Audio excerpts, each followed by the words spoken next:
veut calculer l'aire du triangle. Alors on va rappeler déjà la formule. La formule c'est base fois hauteur divisé par 2.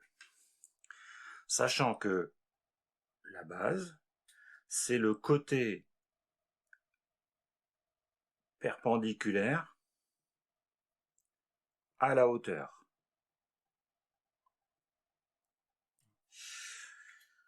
Régulièrement, on entend dire que la base, c'est le côté qui est en bas, sur lequel tient le triangle, entre guillemets, mais c'est pas ça, c'est bien le côté qui est perpendiculaire à la hauteur que l'on a choisie.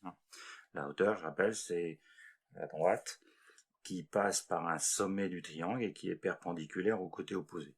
Bon, nous, on va s'intéresser ici qu'à une partie de la hauteur, mais du coup, dans notre triangle, il y a 3 hauteurs, et du coup, chaque hauteur aura sa base. Pour le premier triangle, donc, triangle ABC, bon, du coup, on m'a dit base fois hauteur. Donc, je vais déjà déterminer ma hauteur. Donc, je vais prendre la hauteur issue de C. Voilà. Hauteur issue de C. Du coup, si je prends la hauteur issue de C, la base, ce sera AB. Et du coup, pour calculer l'aire de mon triangle, je vais rajouter ici un point. Je vais l'appeler Y. Donc du coup, l'aire de ABC, ce sera CY, donc la hauteur, fois la base AB, divisé par 2. Voilà. Et là, soit avec les données que j'ai, soit avec ma règle graduée, je vais pouvoir déterminer les longueurs pour calculer. Bon. Mais je peux faire autrement. Donc j'efface pour que ce soit bien clair. Voilà. Je peux aussi travailler avec une hauteur différente. Donc si je prends la hauteur issue de A, donc la hauteur qui passe par A, elle est donc perpendiculaire à BC. Voilà, là j'ai une autre hauteur.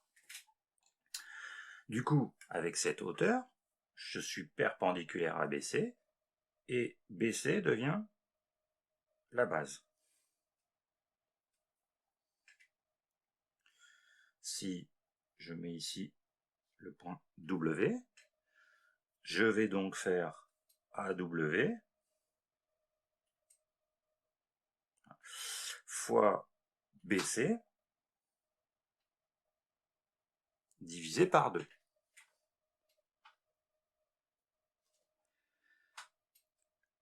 Que je fasse ça ou cet autre calcul, je vais trouver la même réponse. C'est la même chose. Je peux faire l'un ou l'autre. Alors après, le choix va dépendre de ce que l'on a comme données et de ce qu'on a comme facilité. Qu'est-ce qui est le plus simple à faire, peut-être. Donc voilà comment on calcule l'aire d'un triangle. Pour le cas du triangle rectangle, bon, on peut faire un petit peu plus simple, puisqu'on voit déjà que FE est perpendiculaire à DE. Donc, je peux avoir FE, ça peut être la hauteur, et dans ce cas-là, DE, c'est la base, ou inversement.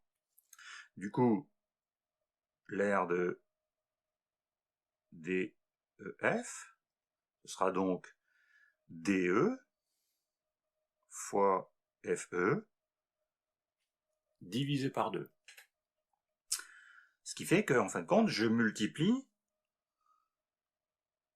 les deux côtés de l'angle droit. Il n'y a pas de hauteur à rajouter, et c'est vrai que souvent dans un triangle rectangle, c'est plus simple d'utiliser ces deux longueurs parce que on les détermine plus facilement que la hauteur par exemple issue de E, puisque j'aurais pu faire avec la hauteur issue de E, et dans ce cas-là, j'aurais pris comme base DF. Dernier exemple, avec le triangle GHI. Alors j'ai choisi ce triangle parce que si je veux travailler avec la hauteur issue de I, bon, du coup, on peut la tracer. Alors, par contre, hein, on a déjà vu, il faut donc prolonger GH, et avec l'équerre, comme ça, voilà, on va pouvoir tracer la hauteur. Alors la hauteur, hein, on répète bien, c'est bien une droite, mais nous ici on s'intéresse à une longueur, et la hauteur c'est la distance entre le sommet et le côté opposé, hein, qui est perpendiculaire. Donc ici, on va s'arrêter ici, à cet endroit-là. Donc si par exemple on l'appelle Z, hein, ce point, on pourra calculer l'aire de notre triangle, donc l'aire de GHI, en prenant donc IZ. Du coup, la base associée à IZ, ben, c'est le côté GH, donc fois GH, divisé par 2. Hein. Mais on ne prend pas comme côté associé GZ, hein. On prend juste la longueur du côté du triangle. Hein. Pas, on ne déborde pas. Voilà, et donc là, je vais trouver l'aire de mon triangle. J'aurais pu aussi prendre la hauteur issue de H, et dans ce cas-là, à la base, c'était GI. Alors, donc, plusieurs façons de calculer la hauteur. Quand on calculera l'aire du triangle, quand on calculera l'aire d'un triangle, on va pas faire à chaque fois plusieurs façons. On va choisir la façon qui va être la plus appropriée aux données que l'on a.